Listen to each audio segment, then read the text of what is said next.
이번 테마는 전세권이 되겠습니다. 들어가에 앞서서 183쪽 미등기 전세 생각 플러스를 한번 잠시 읽어보도록 하겠습니다. 생각 플러스 미등기 전세는 물건인가 채권인가 타이틀 제목은 그렇고요. 왼쪽은 2편 물건 전세권 내용이 나옵니다. 자, 전세권자는 전세금을 지급하고 타인의 부동산을 점유하여 그 부동산 용대조차 사용 수익하며 그 부동산 전부에 대하여 후순위 권리자 기타 채권자보다 전세금 우선 변제 받을 권리가 있다. 그렇고 물건인 전세권은 등기가 되어 있어야 한다. 즉 머스트 등기입니다. 그런데 우측에 채권에 618조 임대차 의의가 있습니다. 임대차는 당사자 일방이 상대방에게 목적물을 사용, 수여할 것을 약정하고 상대방이 이에 대해서 차임을 지급할 것을 약정함으로써 효력이 생긴다. 조문 가끔 읽어둘 필요가 있습니다. 네, 조문을 통해서 자기의 생각을 정리해 두시면 지금은 효과를 잘 느끼실지 모르겠지만 여러분들이 막바지, 이제 시험 막바지 가서는 엄청난 파워를 여러분들한테 줄 겁니다. 그래서 잘 보세요. 전세권은 소속이 어디다? 2편 물건 소속, 물건. 임대차는 소속이 어디다? 채권이라고 되어 있다는 거죠. 그래서 물건 형태로 빌려 쓰는 방법과 채권 형태로 빌려 쓰는 방법 두 가지가 있다는 거죠. 그래서 물건, 전세권은 물건입니다. 왼손 피셔가지고 점소, 지지전, 유질저 8개 물건이 존재합니다. 점소, 지지전. 그러면 이 전세권은 물건이기 때문에 등기사항입니다. 사람이 물건을 직접 지배해서 이 세상 모든 사람한테 주장할 때 그 다른 모든 사람이 인정할 수 있는 표식, 등기가 필요합니다. 채권은 사람이 사람한테만 only 주장하는 겁니다. 따라서 임차권은 임대차라는 조문에서 온 겁니다. 임대차에서 임차인 사람이 임대인 사람한테 부동산 사용 수익을 청구하는 권리. 그러면 이건 사람과 사람 개인의 문제이기 때문에 이건 등기 사항은 아닙니다. 그래서 전세권은 반드시 등기가 되어야 되고요. 임대차, 임차권은 등기하지 않아도 가능합니다. 그러면 우리가 가끔 여러분들이 인터넷 기사에서 전세 사기, 그다음에 미등기 전세. 그러면 이때 이 전세 사기할 때 전세라든지 미등기 전세라는 것은 여러분들이 꼭 기억해 줍니다. 이렇게 이 전세 사기 미등기 전세는 물건 전세권이 아니고 채권 임차권으로 다룬다. 다시 미등기 전세, 우리가 보통 전세 사기할 때 이 전세는 등기된 것이 아닌 미등기 전세이기 때문에 자, 등기된 전세권 물건이 아니고 등기 안 된 임차권 채권 형태라. 이렇게 기억해 두셔야 됩니다. 그렇게 생각하시면서 여러분들이 진도 또는 여러분들이 따로 학습할 때 구별이 가능할 겁니다. 그러면 전세권 의의봅니다. 그러면 전세권자가 있고 설정자, 제공자가 있습니다. 그러면 전세금 지급이 요소죠. 임대차는 차임 지급이 요소예요. 그런데 전세권은 반드시 등기 쳐야 됩니다. 그리고 존속기간 중, 존속기간 중 사용, 수익할 수 있고요. 기간이 만료가 된 후 혹시 전세권 설정자가 전세금 반환을 지체한다면 전세권자로서는 근한 있을 수 없기 때문에 이 전세권자한테도 경매권하고 우선 변제, 경매 쳐서 경락대금에 들어가서 배당을 요구할 권리를 인정해 줍니다. 그렇다면 잘 보시면 전세권은 두 가지 성질이 있다는 거죠. 존속기간 중에는 사용 수익하니까 용익 물건의 성질은 당연한 것이고 기간 만료 후 경매하고 우선 변제권을 준다. 이건 마치 채권 저당권, 은행, 채권, 저당권 실행해서 경매 쳐서 우선 변제 받도록 되어 있거든요. 마치 담보 물건 성격도 갖고 있습니다. 그래서 전세권은 이중 스파이, 기본적으로 용익 물건이면서 기간 끝나고 나면 경매도 할 수 있고 자, 우선 변제까지도 인정해주는 담보 물건 성질도 갖고 있다. 자, 객체를 보겠습니다. 타인의 부동산이니까 토지도 되고요. 건물 전세권도 존재합니다. 토지 전세권도 있다는 거.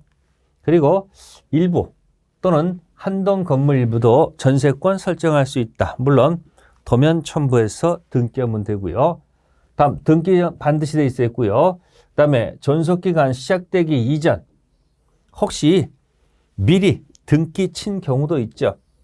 그래서 이렇게 미리 등기 친 경우도 유료로 보는 것이 판례 태도. 이런 경우도 있습니다. 신축 완성 전 미리 등기 쳐도 어차피 신축 완성될 거니까 자 미리 친 등기도 유효라는 것. 그리고 전세권에서는 목적 부동산 인도는 성립 요소는 아니라는 것.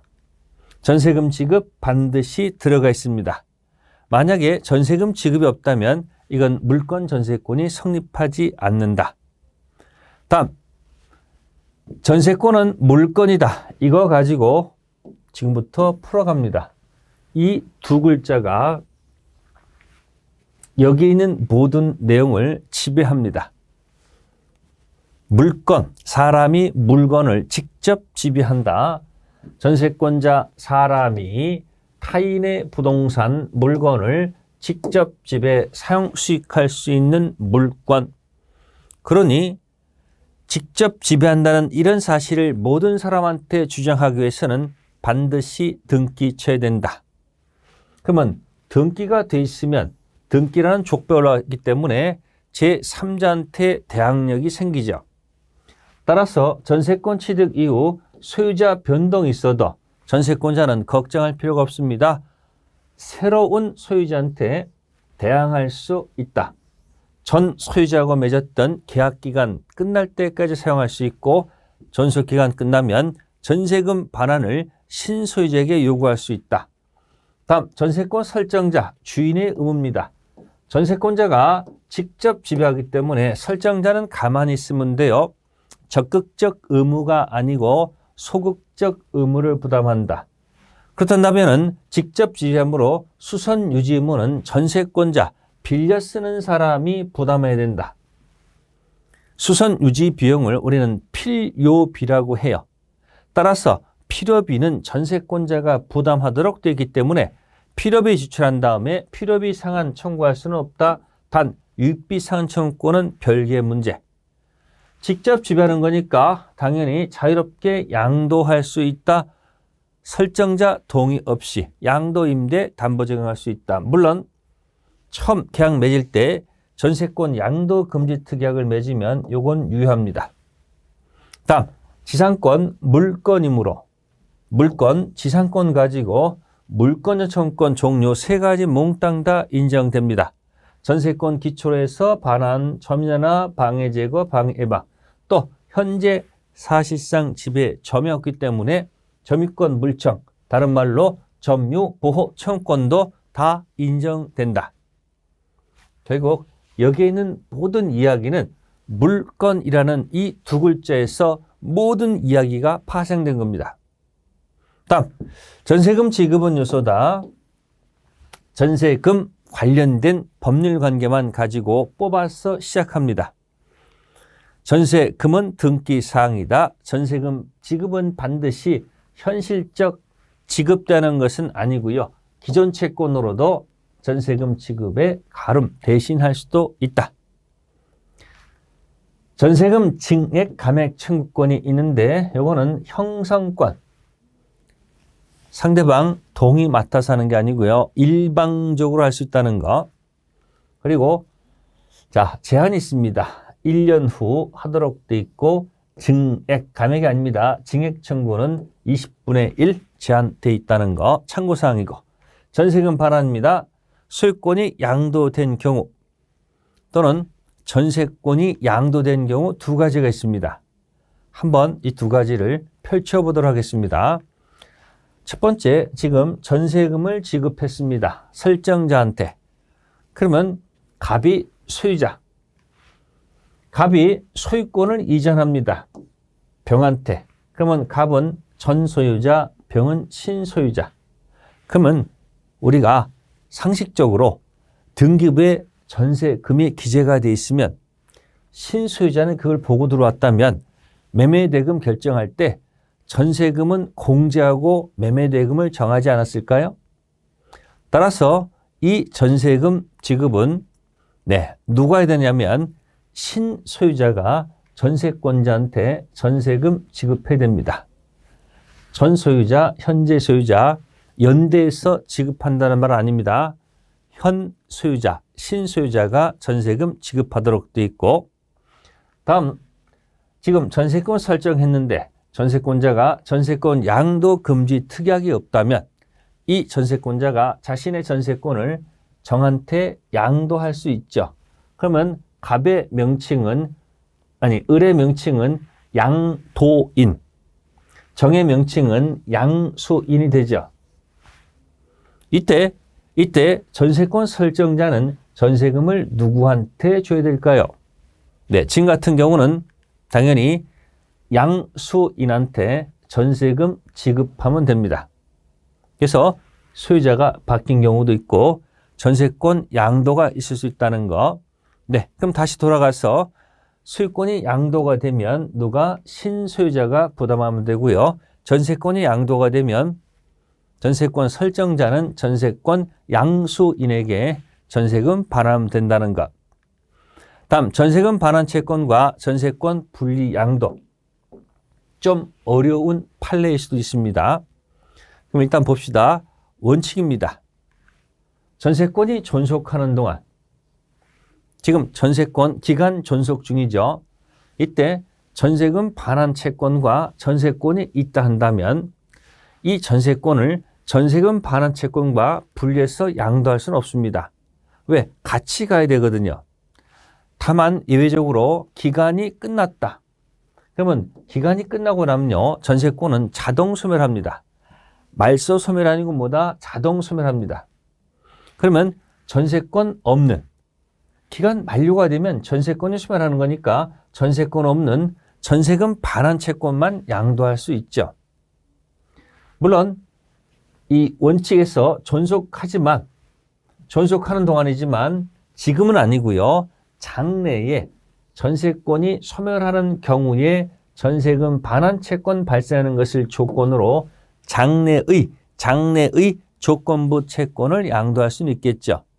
일단 이 존속하는 것하고 소멸하는 두 경우로 일단 기준을 잡으시면 됩니다.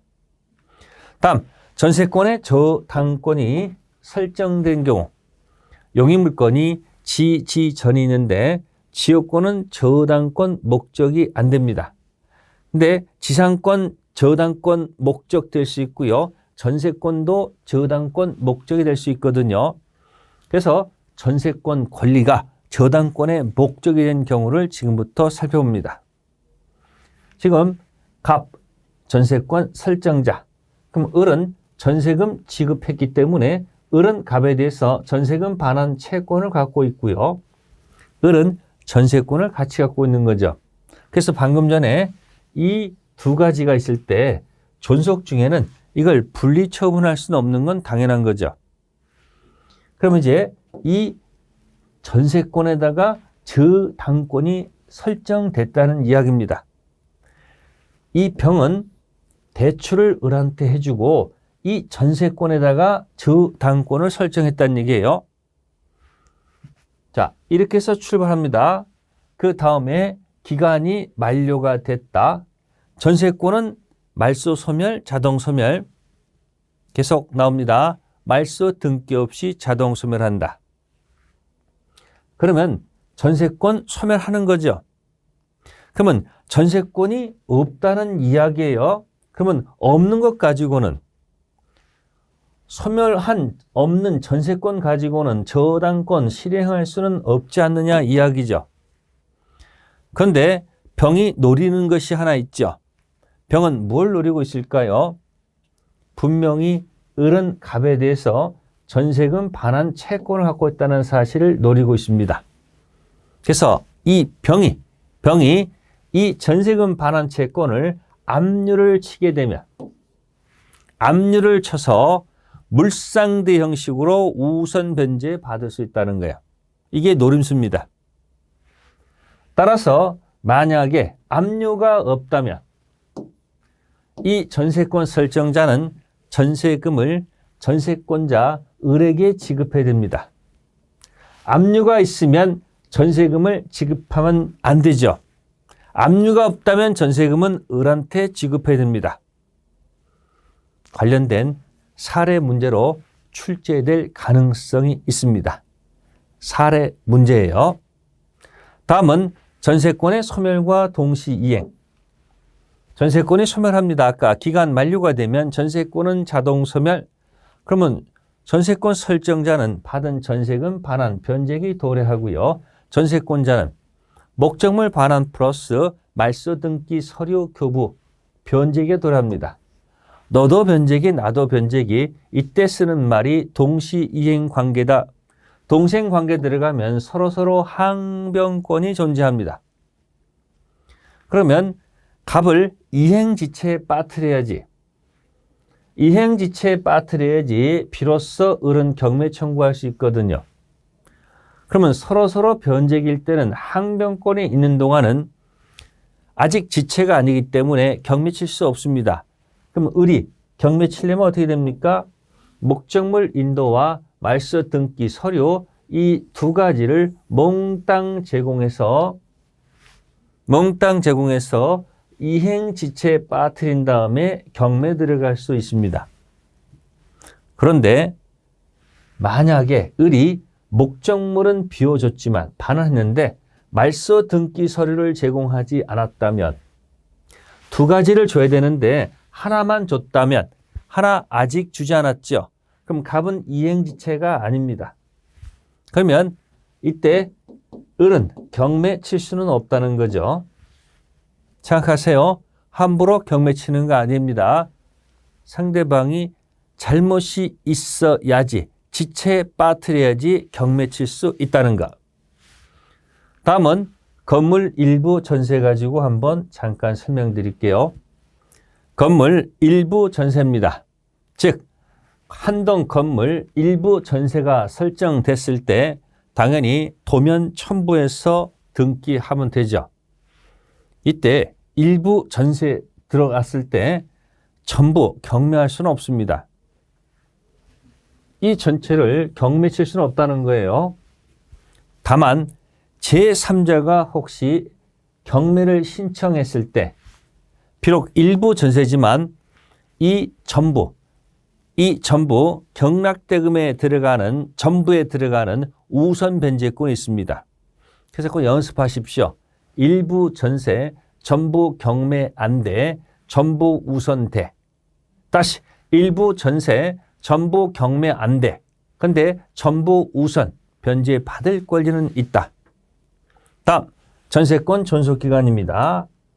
약정한 경우도 있고 약정하지 아니한 경우도 있는데 약정한 경우에 최장기 제한이 걸려 있습니다. 그래서 10년을 넘지 못한다라고 규정되기 때문에 10년 범위 내 정하는 것은 관계없지만 10년을 초과하면 10년으로 단축됩니다. 그 다음에 최단기 보장이 있는데 이 최단기 보장은 건물에만 들어가고요. 토지 전세권은 없다는 거. 그래서 1년 미만으로 정하면 1년으로 본다. 약정하지 않은 경우에는 이쪽 저쪽 누구든지 소멸 통고 두 글자 조심하시고 통고가 들어가면 통고가 도달하게 되면 6개월이 지나면 전세권은 소멸합니다. 다음 갱신 관련돼서 두 가지가 있으니 서로 합의갱신, 약정갱신과 그러면 합의갱신은 합의해서 하는 거니까 역시 최장기 제한 10년을 넘지 못할 것이고 법정갱신이죠. 법이 정한 사유가 있으면 당사자 의사를 묻지 않고 자동갱신, 즉 묵시적 갱신을 인정한다. 그런데 법정갱신은 모든 전세권이 아니고 건물 전세권에만 적용합니다. 그래서 여러분들이 건물 전세권에만 적용되는 두 가지 최단기와 그 다음에 법정갱신 두 가지는 자꾸 눈도장 찍어 놓으셔야 합니다. 법정갱신 사유는 뭔가 봤더니 건물 전세권 설정자가 기간 만료 전 6개월 전부터 1개월 전까지 말이 없어요. 점점점 아무런 말이 없다면 자, 전 전세권과 동일한 조건으로 들어갑니다. 따라서 전세금 똑같은데 이 기간만큼은 약정이 없는 것으로 가요. 그러면 약정이 없게 되면 지금 이걸로 가는 거거든요. 약정이 없으면 각 당사자는 언제든지 통고해서 6개월 지나면 끝나죠. 그래서 법정갱신을 잘 기억해 두세요. 사유가 발생하면 전 계약과 동일한 조건으로 가요. 다만 기간은 약정 없는 곳으로 가서 이쪽 저쪽 통고 들어가서 6개월 지나면 끝난다. 그리고 법정갱신은 자동갱신이기 때문에 등기하지 않아도 제3자에게 대항할 수 있다. 비슷한 게 있었죠. 관습법상 법정지상권, 그 다음에 법정갱신 전부 다 법률 규정이기 때문에 자동이죠. 따라서 이런 경우는 등기 없이도 제3자에게 대항할 수 있다. 판례태도고요. 다음은 건물 전세권 효력을 보충해 드릴게요. 이게 잘 보시면 별거 아닌데 이 문장 자체가 굉장히 뭐하다? 어렵게 표현되어 있어요. 건물 전세권 효력이 미치는 범위라고 되어 있습니다. 토지가 있네요. 갑 소유권, 을한테 지상권 설정해 줍니다. 토지 사용권을 인정하죠. 그래서 을의 목적은 건물 짓는 것. 그래서 물권 형태의 지상권도 있고 채권 형태의 임차권도 있습니다. 그러니까 토지 빌려 쓰는 방법은 물권, 지상권도 있고 채권, 토지 임차권 있고 건물 빌려 쓰는 방법, 물권, 전세권도 있고 채권, 건물 임차권도 있다는 거죠. 그럼 여기다 을이 이런 지상권, 임차권을 취득한 다음에 자신이 여기다 건물을 신축했다. 그 다음에 이 건물에 보전 등기를 한 다음에 자, 병한테 전세권을 설정해 주죠. 그러면 이 전세권은 건물 전세권이죠. 건물 전세권이죠. 그러면 이 전세권 효력은 당연히 건물에 미치는 것은 당연한 것이고 이 건물 소유를 목적으로 했던 지상권, 임차권에도 효력이 미친다 이야기입니다. 이걸 응용하면 혹시 전세권이 아니고 여기다가 만약에 저당권을 설정하게 되면 이 저당권 효력은 이 지상권, 임차권에도 효력이 미친다. 같은 맥락의 이야기들이 계속 반복될 겁니다. 그래서 지상권, 임차권에 미친다. 효력에 미친다. 따라서 건물 사용함에 있어서 건물 소유자 을과 마찬가지로 그 대지를 뭐 할 수 있다? 사용할 수 있다는 뜻. 다음 건물 전세권 관련된 법정 지상권 이야기입니다. 참고해 두시면 돼요. 갑갑 대지와 건물이 동일 소유. 법정 지상권은요, 항상 출발할 때 동일 소유를 전제로 하죠. 이때 건물의 전세권 설정했다. 그럼 갑의 명칭은 전세권 설정자, 을은 전세권자가 됩니다. 그런데 갑 토지 소유자가 변동이 생겼다. 토지 매매를 했습니다. 그러면 새로운 소유자 병은 특별 승계인이라 할 수 있겠죠. 따라서 병은 대지 소유권의 특별 승계인은 갑한테 법정상권을 주는 걸까요? 을한테 을이 법정상권을 취득하는 것일까요? 네, 정답은 건물 소유자 갑이, 다시 건물 소유자 갑이 법정지상권을 취득한다. 갑의 명칭은 전세권자가 아니고 전세권 설정자가 법정상권 취득합니다. 가끔 전세권자가 취득합니다. 그러면 틀린 점은 보충 설명드렸고, 전세권자의 권리 의무, 당연히 목적 부동산 사용 수익이 포인트가 될 겁니다. 만약 용도를 위반하게 되면 설정자가 소멸 청구가 들어올 겁니다. 이거 통고 아니고, 통고는 아까 약정 없는 경우에 쓰는 거고요. 이런 경우는 즉각 날려버리는 소멸 청구, 통고 아닙니다. 청구가 도달하면 즉시 소멸할 것이고, 수선 유지 의무는 당연히 전세권자, 직접 지배하는 전세권자가 부담한다.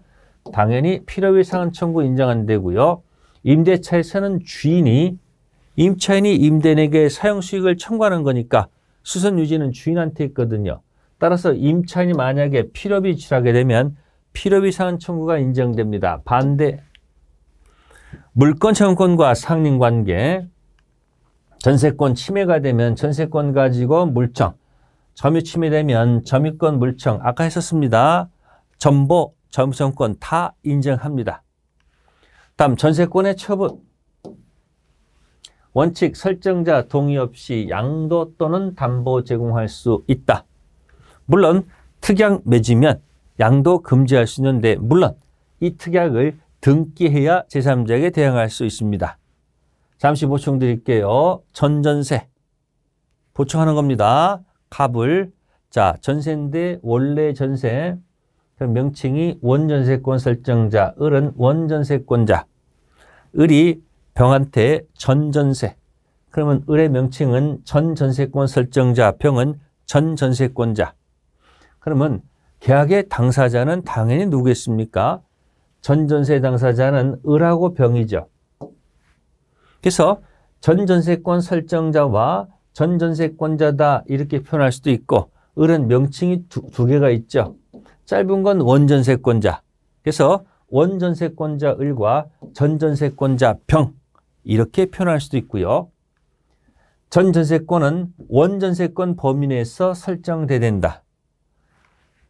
그런데 전전세가 설정돼도 원전세권은 소멸하지 않습니다. 여기 본 것은 이 사람 명칭을 한번 연습시켜 드리기 위해서 잠시 보여드린 거고요. 다음, 매수권입니다. 건물 전세권, 건물이죠. 설정자, 부속물 매수권 행사할 수가 있어요. 이때 정당한 이유가 있으면 전세권자는 거절할 수가 있다. 두 번째, 전세권자의 부속물 매수권입니다. 이때는 두 가지 사유가 있네요. 동의 얻었거나 동의 얻어서 부속시킨 경우, 아니면 설정자로부터 매수한 경우.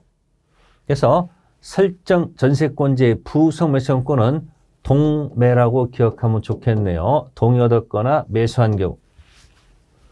다음, 토지전세권이죠. 토지전세권의 지상물 매수권, 부속물하고 지상물 헷갈리지 마시고요. 이때 규정이 없습니다. 그래서 판례는 토지 임차인의 지상물 매수권 유추 적용하도록 되어 있습니다. 자, 볼게요. 기간이 만료가 됐다. 지상물이 현존한다. 토지 임차인.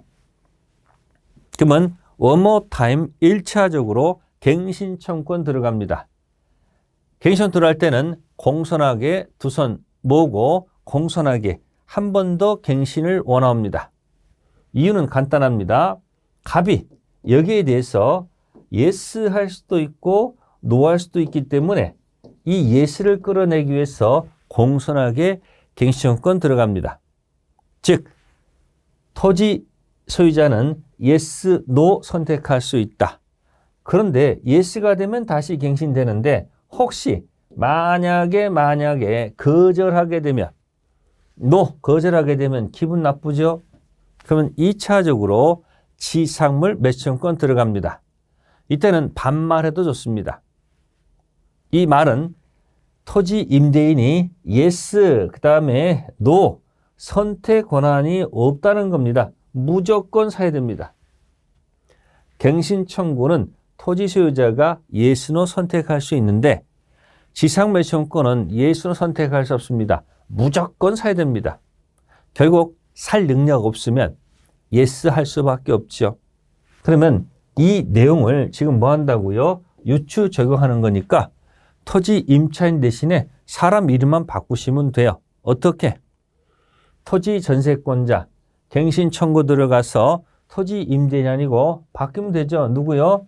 토지 전세권 설정자가 거절하면. 그리고 이 지상물 매춘권은 사실은 지상권에서 시작된 거예요. 따라서 여기다 지상권자 1차 갱신, 그다음에 지상권 설정자 거절하면 같은 이야기가 반복되고 있지 않습니까? 바로 우리 시험 준비는 이 반복된 것을 여러분들이 캐치하셔가지고 빨리 정리하는 거죠. 정리해 봅시다. 대표 문제 1번 전세금 지급 현실적으로 지급되는 것은 아니고 기존 채권으로 전세금 지급에 대신할 수 있다. 옳은 지문. 두 번째 소유자가 바뀌었어요.